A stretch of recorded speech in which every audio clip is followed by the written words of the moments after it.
Good morning and welcome to our breakout session on ensuring equity in emergency response.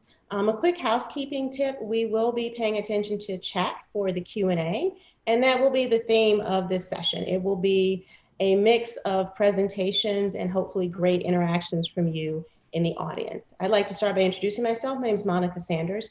I am the director of the William Averett Anderson Fund, or Bill Anderson Fund. It's an organization whose mission is to increase the number of underrepresented populations in disaster management and disaster science. I also teach law at the Georgetown Law Center, specializing in disaster law and how law and policy can help those same groups of people that we're going to be talking about today, as well as being an associate professor of sociology and criminal justice at the University of Delaware. So a big conversation about how society, as well as emergency managers, should be helping vulnerable groups. And now to give us another point of view in his own introduction is Dr. John Cooper of Texas A&M University. Hi, I'm John Cooper, Assistant Vice President for Public Partnership and Outreach at Texas A&M University in College Station, Texas. I'm also a professor of the practice in the Department of Landscape Architecture and Urban Planning, and director of the Texas Target Communities Program, which provides technical assistance to small towns, mostly on planning and development matters. For this conversation, you should also know that I have experience as a professional emergency manager also. I spent a few years with the North Carolina Division of Emergency Management. And my research and practice focuses on increasing inclusiveness and equity in planning. And I look forward to the conversation. I'm also a founding board member of the Bill Anderson Fund. Thank you. Smart. And then joining us from Rice University, Dr. Abraham, so nice to see you this morning.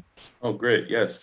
Thank you, everyone who is also joining us out there. I'm David Abraham, and I'm teaching sustainability reporting and planning from the Professional Science Master's Program at Rice University.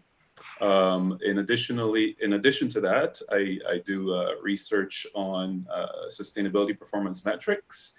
And as everybody is doing these days, focusing on equity. And of course, sustainability has always been about equity, but today we have to put that on the forefront to ensure that we are getting towards more balance among the pillars. In addition, I volunteer as well as on the City of Houston's Planning Commission.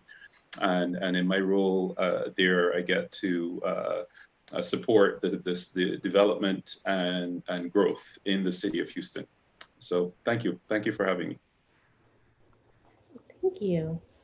All right, so getting into our presentations, I didn't do slides because I'm really looking forward to a conversation, but I want to think through or talk through some of the themes that we heard in the keynote this morning about disproportionate impacts on communities of color, and also the disproportionate or almost inept nature of the pandemic response while we're having other cascading events. I failed to say that I teach hazard economics, and I just want to put something out there for the audience to understand. When we say disproportionate amount of death rates, when we say it in 2 times the rate of whites, or 3.5 times the rate of whites, I don't think we fully comprehend how many people we've lost. Black and Latinx populations together represent 84 million Americans. In the last 4 months, 49,000 of them have died of COVID-19. We have removed 49,000 presumably productive adults from our economy and from our society in just under 4 months. So when we say disproportionate impact, and then we pair it with the rhetoric of emergency response, when we say whole community or whole of community response, the inequity really rings true, because when you lose that subsection of a community in that short of amount of time, the long-term resilience impacts, the impacts on our economy, the impacts on our ability to restructure as a whole community will be severely disabled by that number of people and counting, because people, if we're not stopping to reach record rates, we probably have not reached the peak of this yet, will have a severe impact on our future. So I wanted to make a point about disparate impacts, but also thinking through, when we say emergency response, we can't decouple it from mitigation and from planning and from understanding that decisions we make or are not making right now will have an impact on us in the future. The next thing I wanted to point out in terms of this on this topic of cascading impacts, the Navajo Nation fires are burning right now, 10,000 acres and counting. It's still a hot spot for COVID-19, and we still haven't addressed the fact that 40% or more people in that population don't have access to running water, which, as we know, is a necessary part of fighting this pandemic based on what we know of it. The protests over civil unrest have not stopped happening. 12 hours ago, 100 people were arrested in Louisville, Kentucky, protesting for Breonna Taylor's murderers to be brought to justice. So as we take this in piecemeal and we only look at one thing at a time, we're disaggregating ourselves from the fact that we are dealing with multiple events happening at one time to multiple populations in disparate numbers. And this is why we focus on so-called frontline communities, Black, Indigenous, and Native American communities, and Latinx communities, excuse me, is because of the way these events cascade and intersect, and not only reveal, but exacerbate historical racism and oppression issues that cause those communities to be more vulnerable. In highlighting all of this, I want to make the point that it's time for us to reframe the concept of response. It's not written down anywhere, but the way that we do it is serving as many people as we can, as quickly as we can. It tends to be race blind, it tends to be poverty blind. We haven't addressed the fact that different communities need different standards of care. That the speed at which we deliver certain resources to different communities needs to be different based on what we know about historical context and the way that they experience these events, whether we're talking about a pandemic, a wildfire, or something else. I put together a piece last night about Black women and equity in COVID-19. If we look at just that group, we're looking at a group of people who are 54% more likely to be frontline workers than any other group. When you have a number like that and you don't take it and contextualize it and operationalize it, you're not going to get the appropriate response that yields the kind of outcomes that make communities more resilient. Ponder the question of, if we know this about African American women, and as Rita Carrion pointed out in the keynote this morning, Latinx women are right behind them. The percentages are just by 2 or 3%. If we know this about these two groups of women, why aren't we tailoring things like childcare, access to health care, access to testing towards the needs of these two groups first, since they are the most likely to be impacted by it? So I want to leave it there. I know we'll have plenty of opportunity to talk more about practical responses and true concrete things that we need to do in terms of response and recovery and mitigation, all of those things. But then I wanted to yield to my colleague, Dr. Cooper, to put his presentation, his idea out onto the floor. You know, as I listen to you talk, I'm reminded too that we're coming up on the 15-year anniversary of Hurricane Katrina, and a lot of the issues that you lay out there. You know, if I want to draw another parallel to the COVID-19 situation, I describe some of those conditions as comorbidities that make certain populations more vulnerable to disasters than others, and we knew about this phenomenon long before Hurricane Katrina. And yet we still haven't figured out how to get a handle on it. And when I'm talking about comorbidities, and in this case, it's people concentrated in high-risk areas in housing that's less able to withstand extreme events. These are the people who are least able to prepare for disasters in terms of stockpiling resources that help them get through the onslaught of a disaster.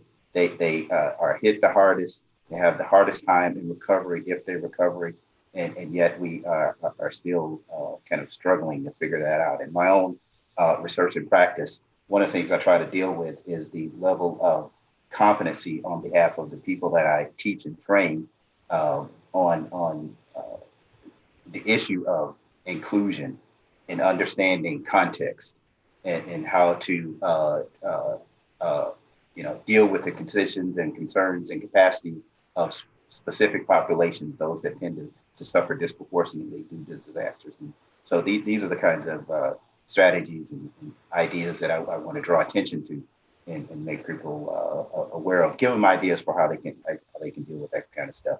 You know, I don't want to, I know Dr. Abraham talks a lot about get how to put vulnerability in context. And so I don't want to step on what he says. I think I want to step back and maybe jump back in when it comes to to talk about where do we go from here once we understand the context. Absolutely. And I have to confess, I too am excited to hear Dr. Abraham's thoughts about how we bring equity into some of these conversations and about measuring it as well. So please, sir. Yeah, sure. And since it's a conversation and we're all in academia, I'm sure that we all have what to discuss around this sense of how should we be integrating, right? So following the trend of contextualizing our discussion, I'd like to point out also that this is 50 years since 2020 is 50 years since we initiated NEPA in this country, the National Environmental Policy Act. And this act, in a part of its definition, is the idea that we need to understand the effects of human, natural, and social environments, right? So it's known as the Environmental Charter, but and this thing went through Congress, by the way, and it was approved unanimously, right? Part of the charter recognizes that in protecting the environment, we're also talking about human environments, and projects today, major federal projects, have to abide by NEPA regulations, which call for an environmental impact assessment. And that environmental impact assessment has to include the impact on populations. Following that NEPA Act that was implemented in 1970, we had in 1986 the Community Right to Know Act. And the Community Right to Know Act is the preeminent act that calls for communities to have a planning process so that they can understand the impacts of chemical hazards in their neighborhoods or passing through their neighborhoods. And they should establish plans to respond to the event of a hazard. This is 1986, folks, okay? I would be remiss if I didn't go back to the 1970 NEPA Act and say that part of having an environmental impact assessment from the US, we have the most thorough and copied environmental impact assessment process in the entire world. And it's coming out of, again, this sense of understanding major impacts from projects. Countries all around the world copy us. So we are leaders in that area. Many of us would not be familiar with that, but we are leaders in that area with regards to the laws. Then in 1987, the international community came up with this universal mantra called sustainable development. I consider myself a sustainable development expert, and it thoroughly serves as an umbrella for all of my work. And the definition for sustainable development is development that meets the needs of the present generation without compromising the ability for future generations to meet their own needs. So the first word in this definition is development, right? We're not talking about something that's just for human beings. We're talking about development in all of its forms, including technology and infrastructure. But that has to meet the needs of the people who live in our world. And this is the real disconnect here, right? Where today we have much of development being represented by engineers and the banking community. And so really a lot of people say it's kind of, we are looking at engineering and technology when we talk about development. And then the human and the social component, which really should be a balance and should be the purpose of all this development, takes backseat. So I'd like to stop there with regards to my introduction to just lay the foundation for the fact that we started, the US has the most profound, the most thorough review for environmental impacts. However, we have fallen prey to technology and infrastructure and engineering basically leading things without regard for the people that these things should be catering to. No, thank you, Dr. Abraham. I do appreciate that, and just want to, add in conversations like this when we're talking about law and policy, as well as operationalizing things, particularly to a community that's, I assume our audience is mixed of business people, because we're talking to the chamber and emergency managers as well as academics, is the challenge of, making these things clear to the people that actually have to execute them. So, NEPA, as you pointed out, I didn't realize it was the 50th anniversary this year. Such an important piece of legislation, but that we've seen at the operational level, which makes it difficult for attorneys, to bring cases, is that the concept of it is weakened in operations, as well as during different regulatory moves that we've seen throughout different administrations, without, getting into what the current or other ones have done. We see waiving of NEPA review in different communities for the sake of expediting emergency response. We have seen Right to Know Act just being ignored at different points, or communities not really knowing how to leverage it for their benefit. So there's an issue of, how does the federal government appropriately dispense this information to advocacy organizations that can help communities use it? And so what we're seeing right now is those things are playing in the backdrop. The lessons that we learned from Katrina are playing in the backdrop, as Dr. Cooper pointed out. Katrina is still, from an academic standpoint, the most documented disaster in US history. We have more data from Katrina than we have from any other event. So my very practical but somewhat frustrated question is, what did we do with all of that learning? And how did we deliver it to emergency responders and our corporate citizens in a way that they could actually use it to produce positive outcomes? So the next question I'd like to throw out for a conversation and for us to think through is, how do we operationalize equity? What does that mean to operationalize equity in emergency response, so that our response, as you pointed out, Dr. Abraham, is tailored to the best of what we want for our communities? Gentlemen. So I'd like to, at this point now, start the conversation on this social vulnerability index, yes. Which really, this is really something that some researchers at the Center for Disease Control came up with back in 2011. And the idea was that we need to look at vulnerability. And vulnerability really is a multiplicity of things. It's not just that you're poor, or that you're Black, or that you have a criminal record. Really, they came up with 15 measures in 4 categories. I'll just go over the categories: socioeconomic status, household composition and disability, minority status and language, housing and transportation.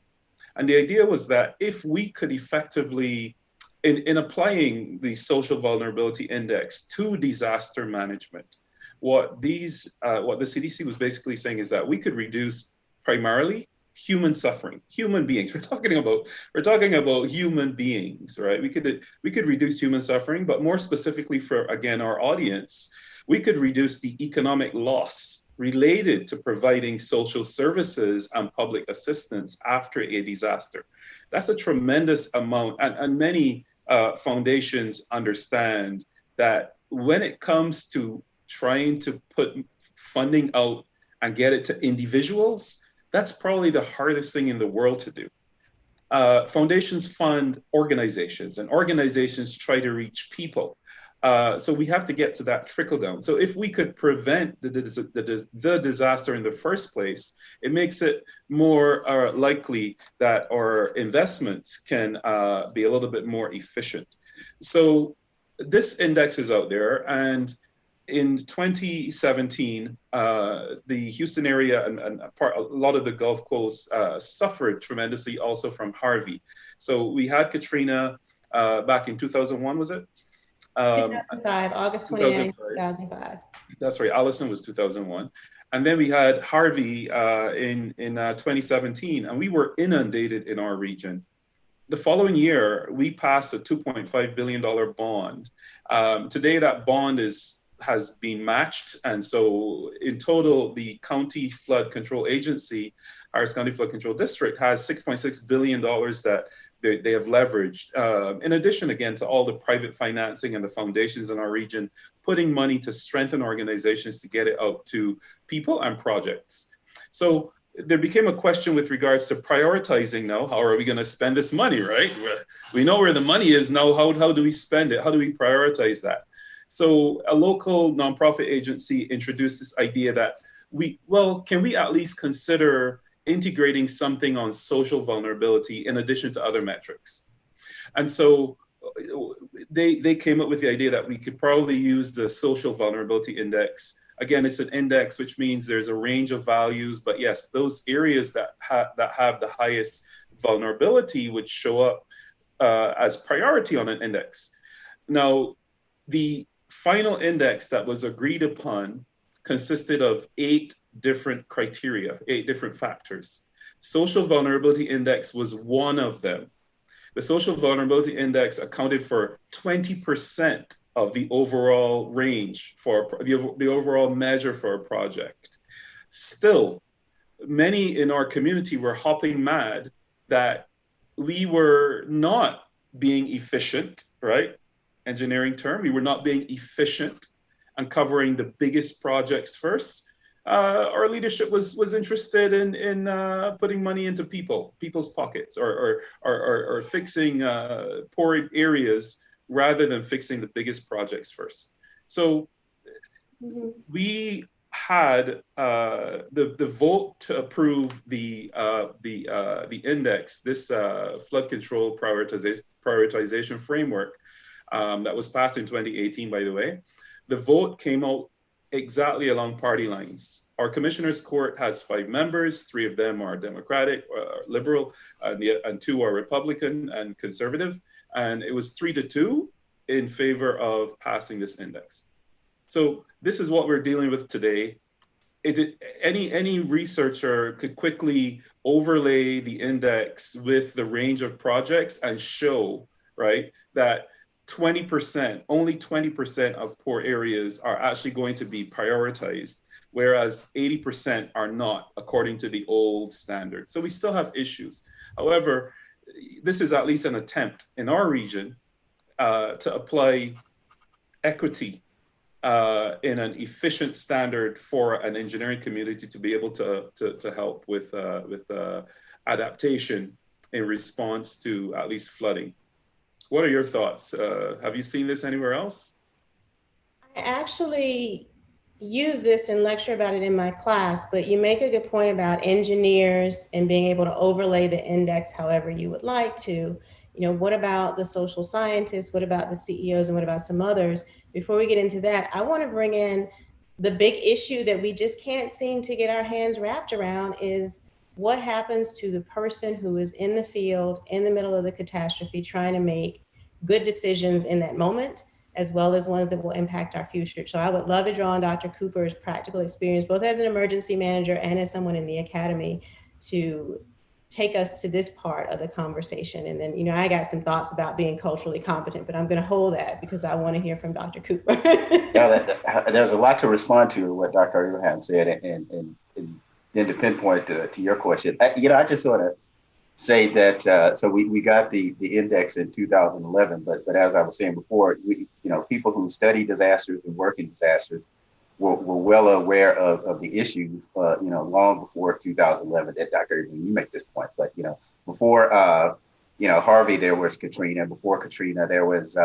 Hurricane Floyd in 1999. Before Hurricane Floyd, there was Hurricane Andrew. Monica will take us all the way back to the San Francisco earthquake in 1906. And so these issues that have been out there, the Great Mississippi Flood, I invite people to Google the Great Mississippi Flood and read about some of the atrocities that were happening there.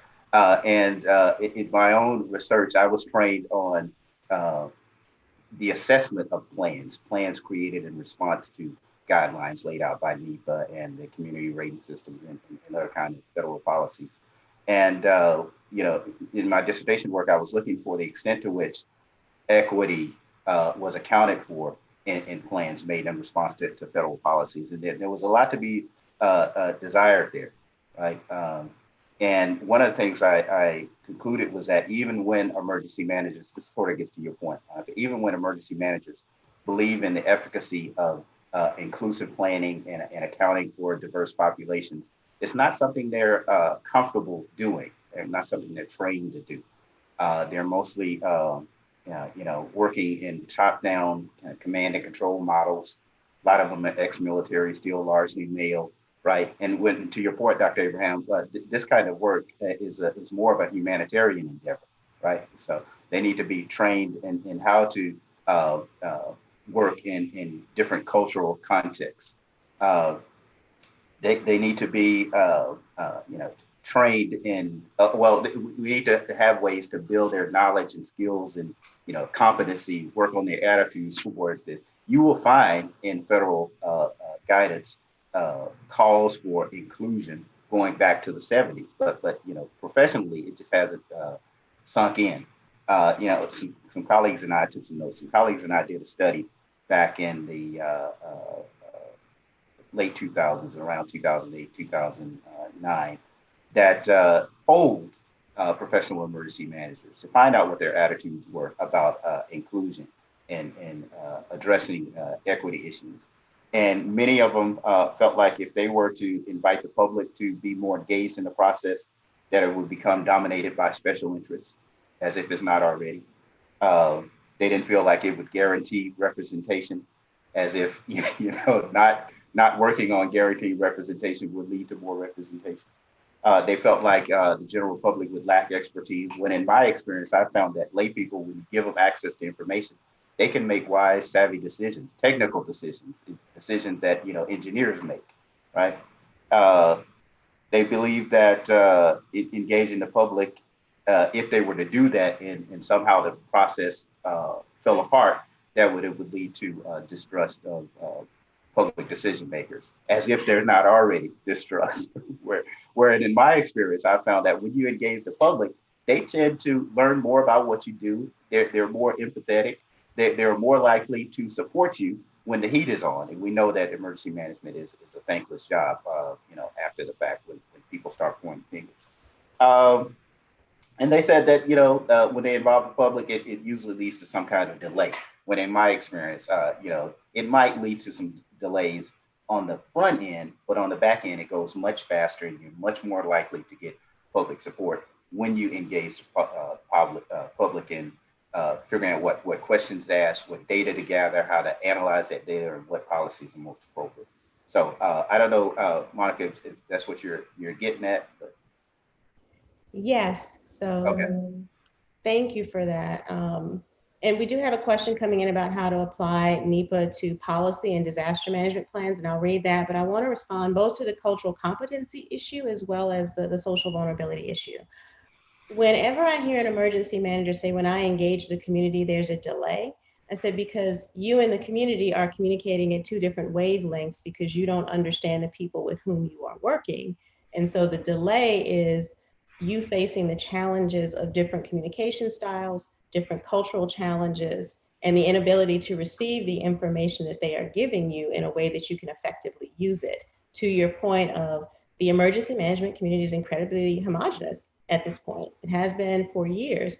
I think in one of my articles, I cited your work and a work of another Bill Anderson Fund ally, Dr. Ellis Stanley, discussing in this country, if we look at fire services, it's still something like 88% white male, according to Bureau of Labor Statistics. Whereas the context of this country, in most neighborhoods, particularly in most urban neighborhoods, the population is not 88% white male. Those are not going to be the people that you're receiving information from. And so when we're talking about how to make equity a part of emergency response, the first part of it is change the face of emergency response. And to those who ask the questions about it being taken over by special interest groups, or what does this mean for me? Look, rights are not an exhaustible set of resources. There's enough rights to go around for everyone. There's enough humanity and dignity for everyone. So you're not going to lose yours just because we bring other people into it. It's the first thing that naysayers need to understand. Including others does not automatically mean excluding you. But we need to change the face of it so that it matches our community.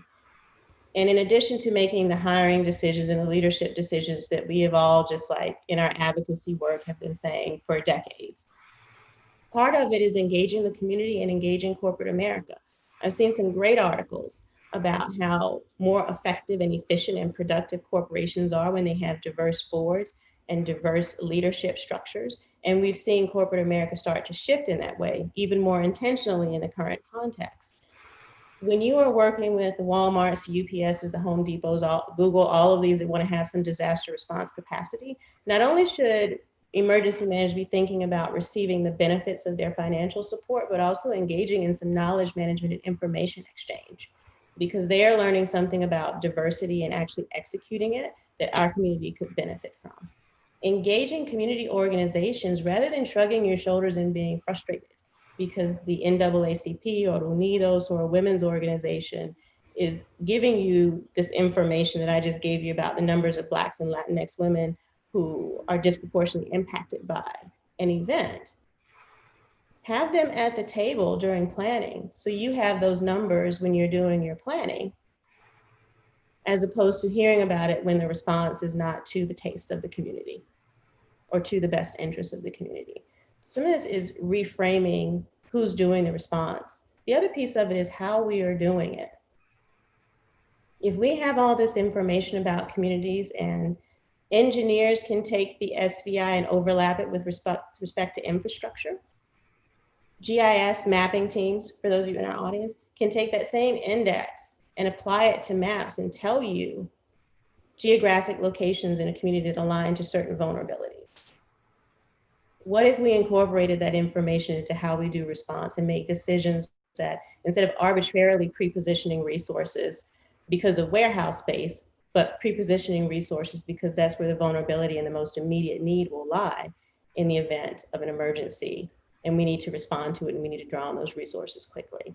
And making other policy decisions, which, I want to get into how it's structured around home ownership when we're talking about FEMA response as opposed to income, and we don't account for single heads of households and housing and food insecurity or some of those other things that impact equity at the response piece. But I do want to get to this question. Here's a question verbatim. NEPA and the Community Right to Know Act are consistently undermined by the engineers and technologists and the current administration as impediments to development, economic growth, recovery, et cetera. What suggestions or approaches do you have for integration of these statutes into the planning, disaster response, and other such plans? I like what you raised, Dr. Cooper, a couple minutes back when you mentioned the training that our professionals have in our country. And I think part of the issue here is a legacy of training people in silos. The social scientists are on one side of campus, the natural sciences on one side of campus, and the engineers are on one side of campus. And so, if don't get me wrong, I love engineers. I love efficiencies, and I also believe in trying to get towards a science of managing an urban area. But we have to start with a comprehensive representation of what our areas, our urban areas are, or domains that we care about are. And the domains are, according to sustainability, social pillar, economic pillar, and environmental pillar. Companies know very well that the economic pillar is very important, and more companies are the leading international companies have adopted sustainable development and have started to do sustainability reports because they're recognizing, wait a minute, the environment is important because I have to get my resource stocks from somewhere. And the more I can use my waste rather than paying somebody to haul it off, the more of that I could use back into my process, the less my process will cost. So again, quantifying that. Here's the other piece to the point of really our topic on equity. How are my workers? Are my workers well? Will I be able to attract the best workers? And so things like where I'm going to locate my company, think Amazon, right? Think Silicon Valley, for instance. Where am I going to locate my company means I want to choose a city where the city has quality of life and affordability for my staff. The largest companies can do that very well. And so they are already, many companies are already integrating a sense of balance between the social, economic, and environmental. However, we're still training engineers without recognizing, without being able to help them to quantify human human qualities. How do we quantify human qualities? How do we quantify environmental impact? Really, this is, if we could do that better in academia, I think we can also help, those folks out there who are just quite, engines of efficiency, those engineers that are engines of efficiency. Tell me what it is and I'll get it done, right? There's that part of things that we can handle in academia. Another part of things is, as you mentioned, political. A lot of it is political as well, and unfortunately, we're dealing with a cultural climate in our country where we're capitalists, right? We're not socialists.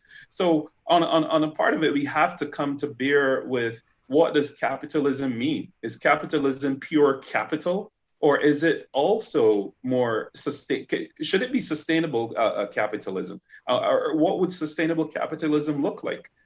Right? None of us are saying that we should be communists or socialists. What we're saying is that what we need to do is to find ways in which to make the process more efficient and more comprehensive with regards to covering, again, these three pillars: the people, the money, and the environment in which we operate. Dr. Cooper? I'll just say, I think in response to the question, I want to endorse something you said about the need to reimagine policy policy levers and incentives, make it a part of kind of everyday practice. The other thing is, until that happens, I think I, as a practitioner, do the best I can to try to work around the guidelines to do things the right way and frame it so that it meets the guidelines. I'm not sure if that gets to the question, but yeah. Yeah, and also to put this in is just to underscore in direct response to the question from the perspective of, I worked on Capitol Hill on both the House and Senate Homeland Committee with oversight over the emergency response agencies. And so this question about how do we put it into policy and planning, really, to our dear audience member, a lot of this again is about communication, because the whole concept that NEPA should be a part of emergency management was reinforced in the Post-Katrina Emergency Management Reform Act. So we have law and policy that already says that. We adjusted our emergency support functions in FEMA to bring in environmental issues, cultural resources, even though we're talking about places and things and not people, but I know that there's some equity guidebooks coming out to sort of transition that to thinking about people as well when we're talking about cultural heritage. So it really is, the federal government and these guidelines sit up here at the 10,000 foot level, right? And what we're trying to do in this conversation is bring this down to, hey, that's great when we are in our political centers in Washington, D.C., talking about policy and politics, or in New York and other places from the economic or financial standpoint, or even, we need to acknowledge Silicon Valley, thinking about this, how we use technology.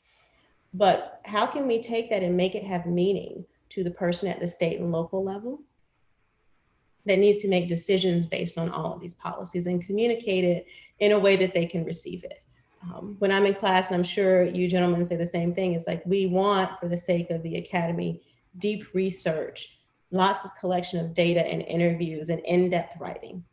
And so the journal publications and that work is for us to better understand problems. But when we get to communicate the problem, I often encourage students, think about publishing in blogs, on The Conversation, on Medium and things like that, because I'm sure, when we were talking to Brooks Nelson from the Chamber Foundation, I said, would you rather read my 30-page article about NEPA or what have you, or would you rather read my 2-minute Medium blog about it? And he just laughed, because we know what the obvious choice is. So we need to get in the place of making these policies and all of these adjustments accessible to the people who need to use it most, right? Because my response days are over with. I'm supposed to teach people about how to do response, and I need to package things in talking points and in blogs and incorporate it into training, because I'm sure there are people that, asked this question and said, look, we've been pushing NEPA as part of emergency management. Now, PCIMRA was passed in 2006, a year after the event. So 19 years. And we still haven't effectively communicated that information so that it can be used in a response. Yeah. Again, I suspect it has to do with this persistent problem we have with separate domains and not knowing how to do interdisciplinary work, right? NEPA is pretty much environmental, right? Environmental scientists are the ones doing NEPA, and engineers, of course. And then you have emergency management, which might be fire and ambulance, right? Primarily fire and ambulance. Ambulatory services, and then you have sociology. So where do these things need to kind of be integrated in order for us to be able to merge the emergency response into the NEPA framework? NEPA is a process, so it's not that we can't do it; it's that we need somebody to push it to make it happen. Because you could, every year we get from the Council of Environmental Quality, we get different ways. The Council of Environmental Quality kind of acts, for those of you who are not familiar, they kind of act as the White House kind of body that governs NEPA in our country. The EPA is the primary agency. However, you also get each federal agency could be the lead on a potential project.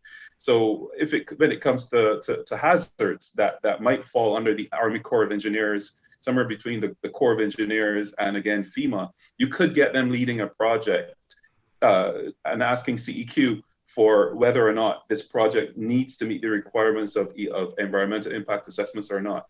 I also teach a class in environmental impact assessments and NEPA. And I also ask the students to prepare, Dr. Sanders, my approach is to prepare a trifold brochure, right? To explain this project and to be able to communicate it. And I've been pleasantly surprised, by the way.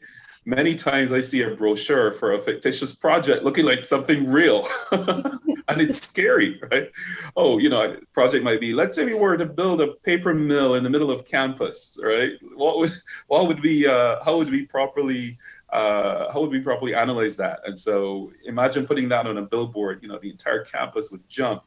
But yes, this is what happens when people know what's happening. Yes, there is the shock. Yes, there is the, okay, now I know what's happening. Now I can orient myself properly to respond. And many people don't know whose responsibility is it? Whose responsibility is it to, we talk about the Community Right to Know Act. Whose responsibility is it to ensure that the community knows? Yeah, and that's what we need to discern. And gentlemen, this is such a great conversation. We've got some more questions coming in. Dr. Cooper, I wanted to give you an opportunity to respond, and then we'll move on to our next set of questions. I just wanted to make a practical point for members of our audience who represent corporate social responsibility or corporate foundations, and that is in my experience of developing plans and evaluating plans, not only have I noticed that the public involvement is generally limited, but we've also learned that the goals are typically restorative, wanting to build back, to the status quo, rather than transformative, and that is trying to address some of the inequities that were in place before the persistent systemic issues. And so another thing we learned is that planning lacks coordination with community-based organizations. So my suggestion is, if you're representing corporate philanthropy or any kind of corporate social responsibility, I want to encourage folks to look for those community-based organizations that know the lay of the land, that represent the people, that will be there long after the disaster is over, rather than some of these other organizations. I mean, the Red Cross does great work, but first try to find a community-based organization to invest in. Yeah, absolutely. And that happens both in the US context, and I know some of our business interests, get involved in this as well as in the international context. It's great that you have large organizations with a lot of capacity that can deliver assistance, but then if you want the long-term impact and if you want to have good compliance, working with people who know the lay of the land is one of the most valuable things you could do. Staying with you and also Dr. Cooper, this is something that I don't know who wrote this, but this is so near and dear to my heart. Is there a disaster response framework that incorporates disparities in computer skills, access, Wi-Fi, and so forth, and disparities in access to capital in unbanked and underbanked communities? Not yet. And one of the things that we are discovering in this pandemic, and that some of my colleagues at the Internet Society and I have been thinking about and working on in communities, is connectivity. When we think about dead zones, we think about rural areas, which is important because staying with the theme of cultural competence, we know that Blacks and Latinos in rural areas are 3 times as likely to catch COVID-19, but they are also 3.5 times less likely to have appropriate connectivity to enjoy work from home opportunities and to educate their children. When we talk about deep urban areas, Black women are less likely than any other group to have consistent access to the digital economy, yet we know that they're more likely to be frontline workers. But also, Black women are the fastest growing entrepreneurs in the country. The numbers have risen by 164%, but they have the least amount of access to capital. Pause for a second and think about that in terms of community resilience. If we properly connected and properly banked these populations and communities, or expose them to different kinds of funding and increased economic and digital opportunities in communities. If we're dealing with something like a pandemic, because I don't mean to sound like, the professor of doom, we're gonna have another one where you're cut off because of the inability to travel or for transportation issues that happens in a so-called natural disaster, right? If people are able to work and connect from within their communities, they have more resilience and more ability to bounce back after the initial event happens, if they have that kind of sustainable access. So the answer to your question is there's not one, but there are people who are thinking about it and working on it. And I know from your point of view, working in communities, you have a lot of thoughts about this. So I want to go to you first, Dr. Cooper. And then after that, we have a question about state and locals. Just want to acknowledge that. Yeah, I don't know if I could improve significantly on the response you gave. I think it was perfect. So I think I agree. Yeah, no, rural broadband is an issue. Connectivity is an issue across the board.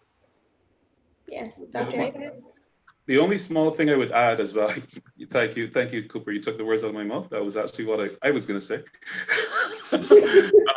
But the only thing I would say is, that what the question is getting to is, again, what are all of those moving parts that could be integrated in this, in being able to quantify disaster response? And in many cases, all of these tools, when we talk about access and connectivity, we have to think about different ways and different, not just ways of access, but different redundancies in the engineering to supply those things.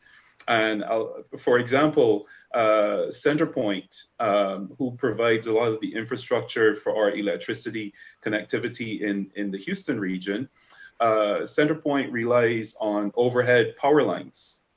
Many cities are looking to bury power lines because it adds to more scenic driving routes rather than seeing unsightly power lines. However, Centerpoint has decided that they can't do that because we have flooding here.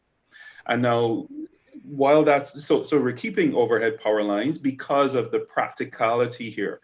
Here's the other thing, specifically with the types of hazards that might come. Centerpoint is more worried about storms than they are about flooding for the same reason. Storms will pull their power lines down and flooding will not. So we quickly got power back after Harvey, which was unprecedented flooding. But however, when it comes to storms, then it's not. So when we think about connectivity, I was just saying it's not so simple with regards to we just need to maintain access and give accessibility.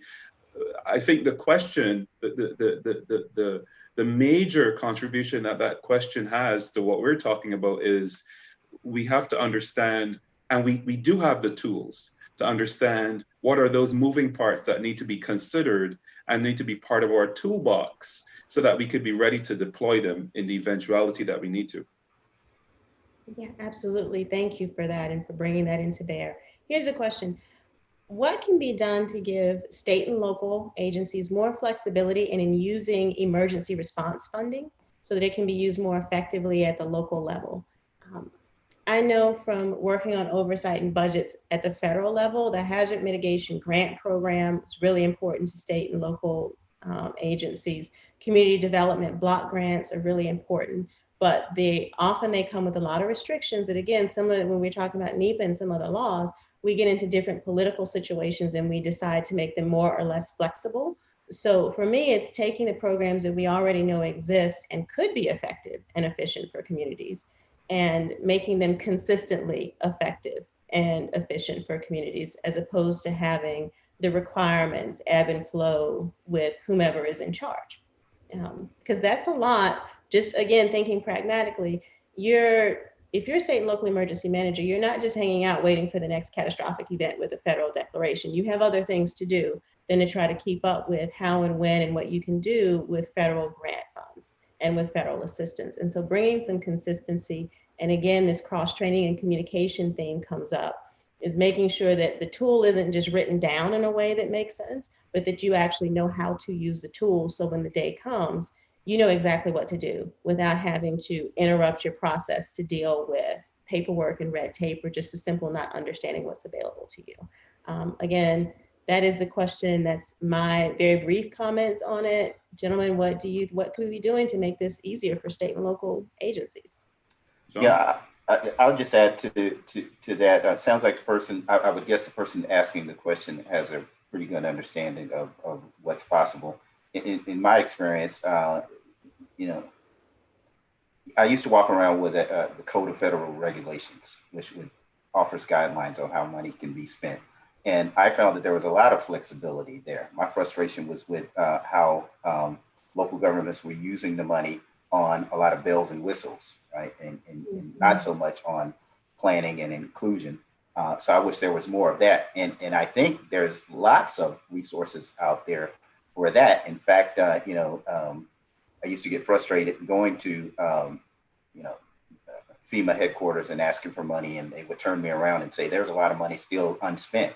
There's a lot of money left over from disaster declarations unspent. We still have a lot of money from Hurricane Harvey unspent in Texas.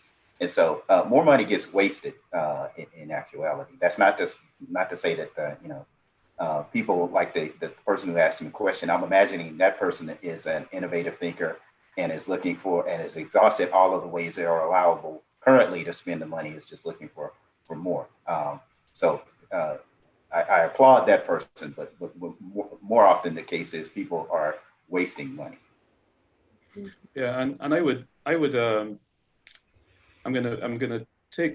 look at that question and contextualize it, put it in the context of intergovernmental collaboration. I've been talking about interdisciplinary sharing for this entire talk, and I wanted to visit intergovernmental collaboration for a little bit. Florida is now leading the nation with the highest number of COVID infections. However, at the beginning of this thing, being at the beginning around March or so, when the entire country was recognizing that we have to shut down, Florida actually was leading the country in managing the COVID. And when I looked at data comparing different states, different regions, I found that Florida stood out with regards to, yes, having a big impact initially, but then being able to control it. And so what are those things that would allow Florida to be able to control? Well, Florida has a history of having to respond to natural hazards every single year, right? So they have an amazing structure in place for government body collaboration and stakeholder engagement. Governmental departments there talk to each other. They know how to work with each other. And so that allowed them to be able to control things there. The fact that they're not controlling it now, then obviously cannot be because the infrastructure isn't there. The infrastructure is there. There's something else going on in Florida right now, and we don't really want to get into politics, in this particular session. But I'd like to say that government collaboration is very important. When a potential funder invests in an institution, I'm sure that they don't think about, well, I'm giving money to the housing department right now of the city of Houston, or I'm giving money to the Department of Sociology at Rice University. No, they say, we gave money to Rice University. We gave money to the city of Houston. And we all know, if any of us that have sat through a city council or a Senate committee, or we see individual members bringing a presentation of what they received. And so partially that's the problem. That's why we can't get this money drawn down or spent, because we don't have proper collaborative, the cities that do better with interbody collaborations which is more efficient, by the way, again, to pin something for the engineers here. We don't want to be too negative on engineers. The cities that are more efficient are the cities that will be able to respond better, will be able to draw down those fundings. And the ones that are not are those cities that do not have the history or have not been able to get their different directors to collaborate properly to go after funding. Just because it's a HUD fund doesn't mean that your Department of Public Works can't be a collaborator to get that HUD monies down into this community that needs infrastructure when it comes to roads, right? HUD is supposed to be the Housing and Community Development Department. And over time, we forgot about the community development part, and we focused on the housing part, right? So I think funders holding their funding sources accountable for being representative of an entire agency is one step towards, again, making sure that your monies and your investments are being used more efficiently. No, thank you so much for that. And I know we're coming up to time, but I also know that one of the things, and there's been lots of them, and I'm so grateful for this conversation, that we promised would be a takeaway is that we would offer up some practical ideas about what could be done to increase equity in disaster response. So I just like us to close by each offering one or two things that we think could be done now or in the short-term future to improve equity and response. And obviously, I'm thinking a lot about this one, and we've been talking about connectivity and digital divide and different things about opportunities. Knowing what we know about the potential for school to start or not start or be online in the fall because of the pandemic, we often don't think about children in emergency response. And I know that's a whole other panel that I'd love to have one day. But the concept of making sure that appropriate educational support tools, appropriate childcare tools and vouchers and payments for low socioeconomic families, I think is something that HHS, FEMA, as well as our corporate partners could be thinking about. Like, are there childcare vouchers? Can we have a program where we can write off the additional cost of internet access for low-income families, as opposed to it just for being people who telework or have home offices and that sort of thing? What if low-income families impacted by this pandemic could write it off or receive a credit to ensure that they have consistent internet access to be able to educate their children and stay safe at home during this pandemic? And what could corporate America be doing? Because I know there's Facebook education, there's Google education evangelists all out there that think about this. So how can they partner with the federal and state and local governments to help improve security for these families as we continue to go through this pandemic? And that's my thought, and I would love to go to you, Dr. Cooper, and then Dr. Abraham before we round this out. I'll just circle back to a point I made earlier. I think for corporate foundations, I'd encourage them to invest in building and sustaining the capacity of community-based organizations. I'd also add that I believe, as a professional planner, planning is key. Planning matters. I think when you have a thoughtful plan developed in an inclusive way, procedural equity, if you will, that you're much better coordinated when the moment comes. And it's much better to access money because you can say, here's what we plan to do with it, right? And so planning matters. And I'd like to add to that. I'm in agreement, by the way, wholeheartedly with my co-presenters here. And I'd like to add that one thing we're increasingly realizing is that in addition to having a plan, we also need to integrate performance measurement and evaluation in addition to the plan. And this helps plans from not being just dust on a shelf. If you have an ongoing evaluation component, most businesses, most of the corporate world already know that performance measurement and evaluation is important. But how do you apply metrics to, again, cover the human dimensions in addition to the economic dimensions? And the other part is the environmental dimension. To do that, you have to collaborate with subject specialists in those areas. And so having that interdisciplinary team and forcing your stakeholders to do the interdisciplinary team is also, I think, prudent. And really, this leads to more efficient public-private partnerships, which is I think the theme for this week of events. So thank you. Yes. Thank you both. Thank you to the Chamber for having us. Thank all of you who have attended and listened to us this last hour. It's been a wonderful conversation. I hope you got a lot from it. And all of us have our information in the speaker agenda if you have further questions, or you can contact the organizers and we're happy to respond to any further comments or questions. With that, I know there's an amazing lineup this afternoon and you're up against a break. So we're going to say goodbye and thank you. And I hope you enjoy the rest of the conference.